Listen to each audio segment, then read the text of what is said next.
तो बेसिकली आज कुछ फंक्शन सीखने जो कि काम करते हैं हमारी फाइलिंग के अंदर, ठीक है। एक फंक्शन का नाम होता है स्ट्रिप और दूसरे फंक्शन का नाम होता है स्प्लिट। फाइलें बनाने का खास ख्याल रखो ताकि फिर जब रिव्यू कर रहे हो तो चीजें समझ आए तुम्हें। ठीक है। अब क्या है ये दोनों फंक्शन? स्ट्रिप, देखो एक फंक्शन है,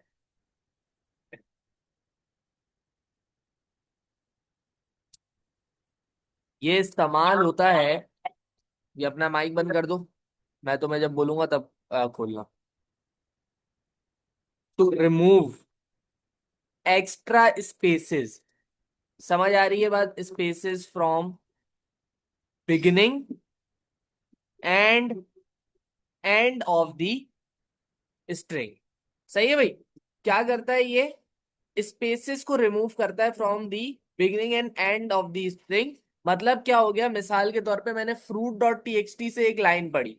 अब इसके ए के आगे, ए वाले ए पे ना आपकी लाइन खत्म हो जानी चाहिए, बट ऐसा होता नहीं है। ये जो लाइन है ना ए की, इसमें ये जितनी भी स्पेसेस तुम्हें दिख रही हैं, यहां से लेकर यहाँ ए के आगे जितने भी ये मैं अगर यूं करके छोड़ दूं, यानी मेरी लाइन अब सिर्फ ए तक नहीं रुकी बल्कि ए से आगे भी गई।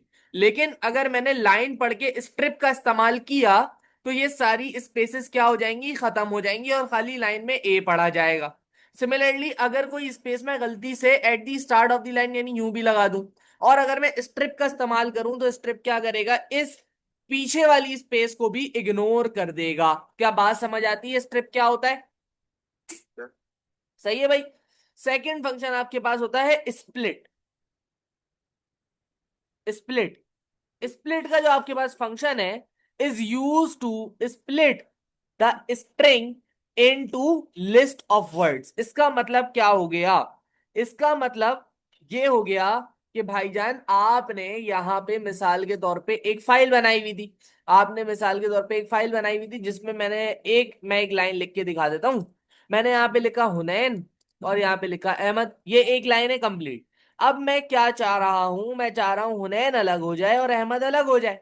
तो इसके लिए मुझे स्प्लिट का फंक्शन इस्तेमाल करना पड़ेगा। बात समझ आ रही है अली? यानी वो स्प्लिट का फंक्शन क्या करेगा कि एक लाइन को डिफरेंट डिफरेंट पार्ट्स में ब्रेक डाउन कर देगा। क्या बात क्लियर है? सही है, एक लाइन। लेकिन वो अभी करें हाँ, ना आप।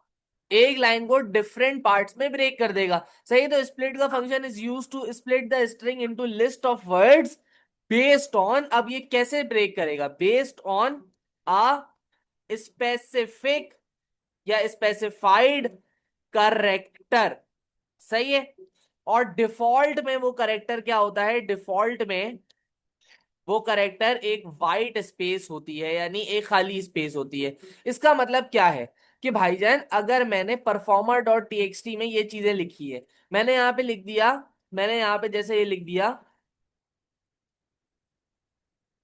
सही है भाई। अगर मैं इनको अलग करना चाहता हूं तो स्प्लिट ना मेरे पास एक करेक्टर की बेस पे उनको अलग करता है। और डिफॉल्ट में वो करेक्टर कौन कौन क्या होता है? ये स्पेस बार होता है। डिफॉल्ट में वो करेक्टर क्या होता है? ये स्पेस बार होता है। यानी बाबर अलग हो जाएगा और आजम अलग हो जाएगा। और भी कौन कौन से करेक्टर्स हो सकते हैं? मिसाल के तौर पे मैं कॉमा भी लगा सकता हूँ यूं करके, और मैं बोलूं कि भाई जहां पे भी कॉमा आ जाए वहां से स्प्लिट कर देना। मैं क्या बोलूं कि जहां पे भी कॉमा आ जाए वहां से स्प्लिट कर देना। यानी अगर मेरे पास कॉमा आ गया तो भाई ये वाली चीज को अलग कर दो, ये जो कॉमे से पीछे वाली चीज है इसको बिल्कुल अलग कर दो, और कॉमे से आगे जितनी भी चीज है इसको बिल्कुल अलग कर दो। तो ये एक करेक्टर हो गया। इसी तरीके से इसने मुझे बोला कि भाई डिफॉल्ट करेक्टर जो होगा ना तुम्हारा वो हमेशा वाइड स्पेस होगी, लेकिन तुम अपनी मर्जी से भी चीजों को सेपरेट कर सकते हो। बात समझ आ गई? ठीक है। सही है भाई। आओ जरा अब एक सवाल करें जिसमें हम लोग ये चीजें इस्तेमाल करेंगे। मुझे बोला जाता है भाई create an array of 10 elements in which you will store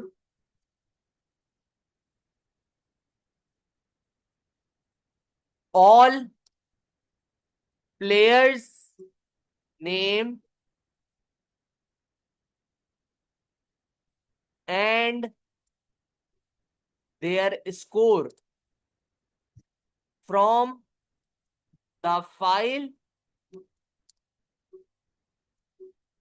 high scorers dot TXT. सही हो गई बात। तो तुमने क्या करना है, एक फाइल है जिसका इसने मुझे बताया हाई स्कोरर्स डॉट टीएक्सटी इसका नाम है, यानी ये वाली फाइल है। इसके अंदर देखो, इसके अंदर यहाँ पे क्या हुआ है, एक नाम है, उसके आगे उस नाम के मार्क्स हैं, जैसे हमजा 97, जुनेद 66, बाबर 80। तो तुमने क्या करना है, इस फाइल को पढ़ना है, और तुमने इस फाइल में ये करना है कि भाई तुमने फाइल पढ़ के इसका डाटा स्टोर करवा देना है एक 2D एरे में। यानी पहले वाले कॉलम में आपके पास नेम आ जाए एंड सेकंड वाले कॉलम में अली भाई कौन आ जाए, आपके पास मार्क्स आ जाए। क्लियर हो गई बात, स्कोर आ जाए या मार्क्स आ जाए। ठीक है, तो सबसे पहले मुझे एरे बनाना पड़ेगा। How will I create an array. मेरे पास इसका नाम मैं रख देता हूं स्कोर्स यहां पे, और यहां पे मैं इसको एरे को बनाता हूं। एरे है 2D, 2D एरे है। सही हो गई बात। तो यहाँ पे सबसे पहले मुझे ये देखो कि कितने कितने रिकॉर्ड्स हैं मेरे पास, इसमें कितने रिकॉर्ड्स हैं मेरे पास, इसमें 10। कितने रिकॉर्ड, 10 रिकॉर्ड्स हैं। और मेरे पास ये बताओ, यानी 10 रिकॉर्ड्स हैं तो 10 रॉज बनेंगी। और मुझे ये बताओ कि कितने कॉलम चाहिए, कॉलम तो दो चाहिए, एक में नाम आएगा और दूसरे में कौन आ जाएगा अली भाई, दूसरे में आपके पास मार्क्स आ जाएंगे या स्कोर आ जाएगा। तो इसलिए मैंने क्या किया, ये देखो, एक तो ये खोल लिया, अब मैंने इसके अंदर ये खोला एक और ब्रैकेट, यहां पे मैंने लगा दिया ये। सही है। और मैंने यहां पे इसको मल्टीप्लाई कर दिया with the number of columns. कितने कॉलम्स है मेरे पास, 2। और मैंने यहां पे लिखा फॉर आई इन रेंज 10। 10। समझ गए बात को, क्यों लिखा है मैंने। इससे होता यह है कि भाई जितने भी आपके पास रॉज होंगी वो क्रिएट हो जाएंगी, एंड जितने भी कॉलम्स होंगे, 2 कॉलम्स थे तो मैंने यहाँ पे मल्टीप्लाई बाय 2 लिखा, फॉर इस वजह से लिखा। बात क्लियर है। सही है। सही हो गई बात भाई। अब जरा, अच्छा यहाँ पे बोल रहा है एक वेरिएबल भी देना है इसको, तो मैंने लिख दिया फॉर आई इन रेंज 10।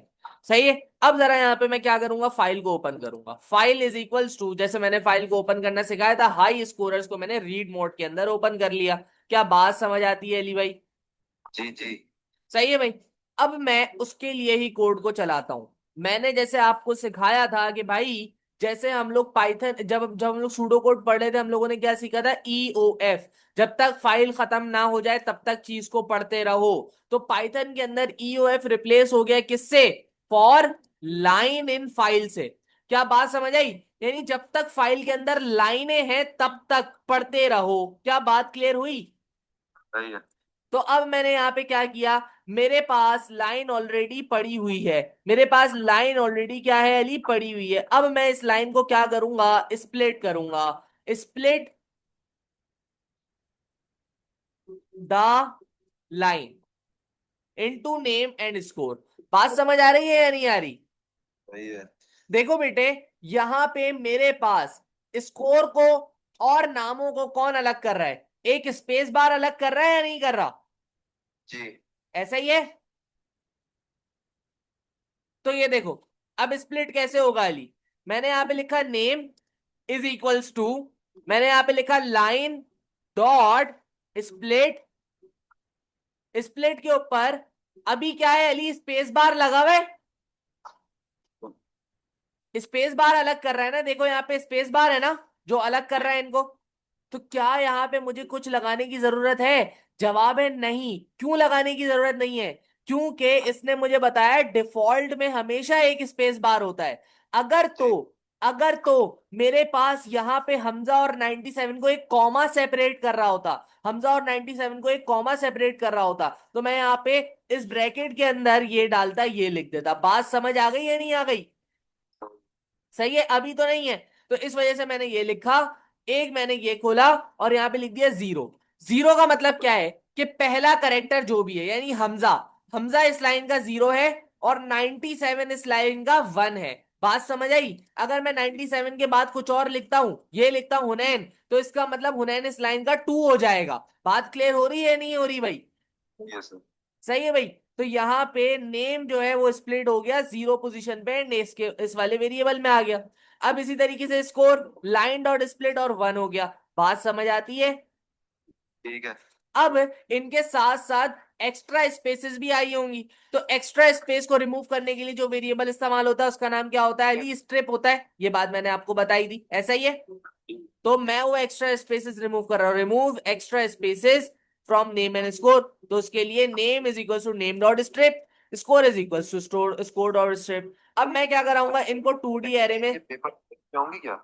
जी बोलो वापस। मैं कह रहा हूँ ये जो एक्सटेंशन लगी हुई है इसमें ये पहले से लिखा हुआ है, पेपर में बिल्कुल नहीं नहीं होगी होंगी, ना? बिल्कुल नहीं होंगी, बिल्कुल नहीं होंगी। सही है। अपने लैपटॉप में करना भी नहीं है एक्सटेंशन। समझ गया बात को? जी जी। सही है भाई। तो मैंने क्या किया, अब यहां पे देखो, स्कोर्स की रॉ और कॉलम नंबर 0 पे नाम गिरा दिया।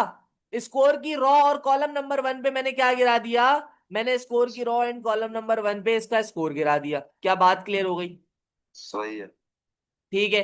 एंड मैंने यहाँ पे क्या किया, I is equals to I plus one, यानी अब जब भी गिराना वो अगली रॉ पे गिराना। और मैं इस वेरिएबल को, आई वाले वेरिएबल को मुझे इनिशियलाइज भी करना पड़ेगा ऊपर जाके। पहली बारी में आई की वैल्यू क्या होगी अली? 0 होगी, ऐसा ही है ना? 0। बिल्कुल। क्योंकि ताकि पहला जो मेरा रिकॉर्ड गिरे वो हमेशा कहाँ गिरे? 0 पे गिरे। क्या बात समझ आ रही है? जी सर। ठीक है। यहां पे मैं क्या करता हूं, मैं अपनी फाइल को क्लोज कर देता हूं। फाइल डॉट क्लोज हो गई। और मैं अपने एरे को प्रिंट कर लेता हूं, क्या मेरा काम सही हो रहा है या नहीं हो रहा है। प्रिंट, यहाँ पे मैं स्कोर्स नाम है मेरे एरे का। सही है भाई। तो आओ चेक करें क्या हमारा काम ठीक से चल रहा है।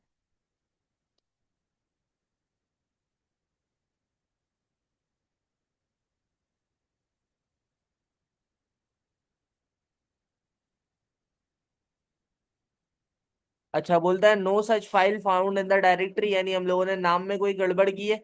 Let's check scorers. हाँ ये देखो, ये देखा अली, हमने स्कोरर क्या लिखा? स्मॉल एस लिखा, लेकिन जो हमारे पास फाइल मौजूद है वो क्या है? कैपिटल एस के साथ मौजूद है। ऐसा ही है। तो इसको सही करेंगे।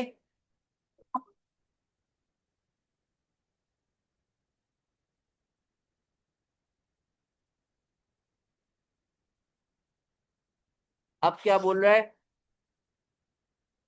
हाईएस्ट स्कोरर नाम है, सॉरी इसका, इसका नाम है हाईएस्ट स्कोरर। ठीक है भाई। तो इसी को कॉपी कर लो ना जो ये कह रहा है, ताकि हमारे पास। अच्छा, हाई स्कोरर नाम की फाइल थी। अब जो है, अब चला के देखो इसको, स्कोरर्स। ठीक है। तो इसका बहुत ख्याल रखना है। अब देखो नाम गिर गए सारे, समझ आ गई बात? जैसे गिरने चाहिए थे वैसे ही गिर गए। मसला तो नहीं हुआ कोई? सही है। ठीक है भाई। तो नामों का ख्याल बहुत ज्यादा रखना है, नाम अगर गलत डालोगे तो कुछ भी नहीं होने वाला है। सही है। एक और चीज का ख्याल रखना है कि जिस फाइल के अंदर आप कोड लिख रहे हो उसी फाइल के अंदर ही आपके पास आपकी टेक्स्ट फाइल भी मौजूद हो। अगर मैंने ये हाईएस्ट स्कोरर की फाइल किसी और फाइल, किसी और फोल्डर के अंदर बनाई भी होती ना, तो ये कभी भी मेरे कोड के अंदर ओपन नहीं होती ऐसे। समझ गए बात को? सही है। तो इन सारी चीजों का ख्याल रखेंगे। ठीक है भाई। ठीक है।